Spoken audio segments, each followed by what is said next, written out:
Today we're going to fix a very common Linux problem where the system can't resolve domain names. I'm going to show you the easiest, most reliable way to diagnose and fix DNS resolution issues step by step. No theory, no guessing, just a calm process you can reuse anytime. If you want to follow along, there's a link to try the node in the video description. Now let's move to the terminal. Before we fix anything, we need to confirm what is broken. DNS resolution means turning a name like google.com into an IP address. If that step fails, many things look broken even though the network is fine. So we're going to ping google.com. And if DNS is not working, you're going to get an error message similar to this on the screen here. Temporary failure in name resolution. This error tells us something important. The system cannot turn the name google.com into an IP address. This is not a website problem. This is not a browser problem. This is a DNS problem. In IT support, users often say the internet is down. This single command lets you quickly confirm whether DNS is the real issue before changing anything else. Now we check if the system can reach the network at all. And we do this by doing ping again. This time we're going to do an IP address. And quad 8 is an IP address for Google. And since we're getting a response, this tells us the network itself is fine. The machine can reach the internet. The problem is only name resolution. So this confirms we are working on the right problem. This is how you prove to a coworker or a manager that the network is up and DNS is a failure. Now we look at where Linux is trying to get DNS answers from. The simplest way to do that is by catting the etc resolve.conf file. And this output that says name server 127.0.0.53 tells us something. This file tells Linux where to ask DNS questions. And this 127.0.0.53 means the system is using a local DNS server. This is usually systemd resolve. This is normal on many Linux systems, especially VPSs like this one.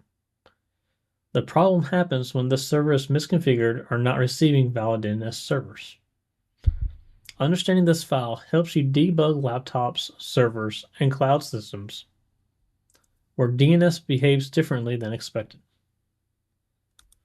So now we would check to see if the DNS server is running correctly. And we do that by doing sudo systemctl status systemd -resolved. And here's our problem. If this service is not running, DNS is not going to work. If it was running, we would move on to see what DNS servers it actually has. So I'm going to start it real quick while we're here.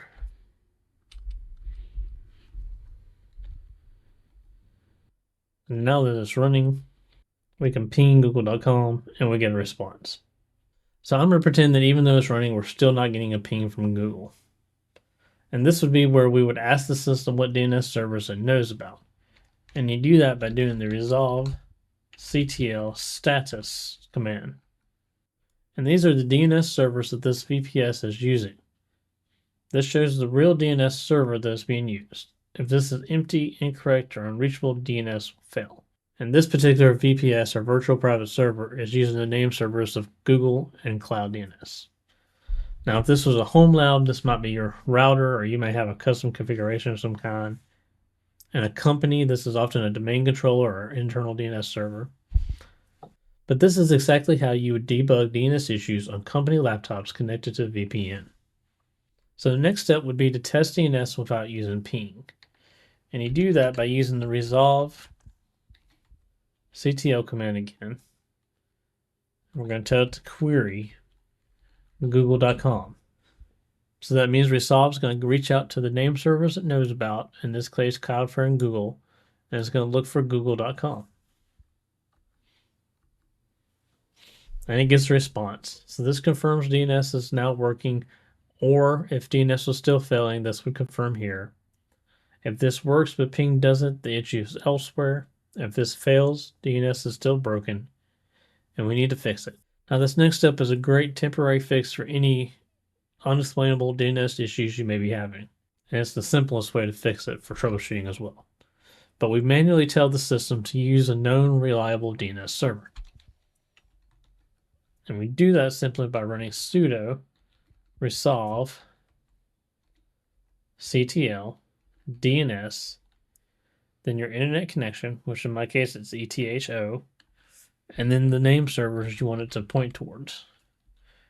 And it's already pointing toward Cloudflare in Google, but I'm going to do it again and hit enter. And I mistyped. That's supposed to be etho. There we go. That's what it'll say, successfully ran. And to confirm if it worked or not, you simply go back up to the resolvectl query google.com, and you should have an IP address at this point in time. This is how you restore internet access quickly while you investigate the root cause. Hey everyone, sorry to interrupt my own video, but I was sitting here editing the recording and I don't feel like I fully explained what's going on here. What we just did is just a temporary fix. We temporarily told systemd what DNS servers to use. So if we were to reboot the machine right now, we would lose what we just entered in. So going from here, since we got a correct response after adding these name servers into systemd directly, what you would need to do then is to go in and edit your systemd file. Now that's beyond the scope of this video, but if you were to cat etc/resolve, it gives you detailed enough instructions at the top of that file on where to go and how to edit that. And I will cover that more in depth in a future video, but that's more advanced than where we're going right now on the channel. And then once this works, you want to confirm that everything is working by simply running ping google.com, and you should get a response this time. So the problem has been fixed. Now the number one mistake that a lot of beginners make is skipping IP tests. Beginners often assume DNS is broken without testing IP connectivity. So always be sure to ping the IP address first and make sure it's not a complete network down issue instead. The second mistake a lot of people make is editing the resolve.conf file. If you're using systemd, you should be using resolvectl instead of editing resolve.conf directory, because temporary edits may disappear after a reboot because many systems overwrite this file automatically. And the third biggest mistake a lot of beginners make is assuming the router DNS is always correct. Home routers and VPNs can frequently provide broken DNS settings, so doing testing with known servers helps you isolate issues.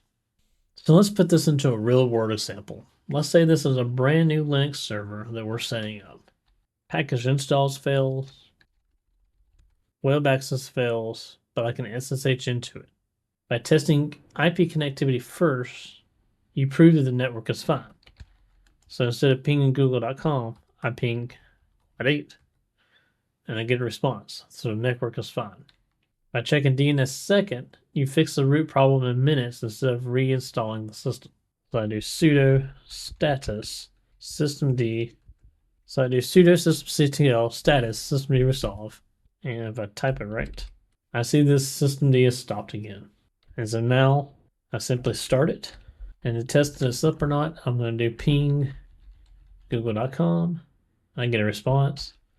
And now I should be able to do apt update now. And the app update runs as normal now. So once it starts to feel comfortable, your next step is learning how to permanently set DNS using Network Manager. This will allow the temporary fixes that we made early in the video to survive a reboot. But that's for a future video.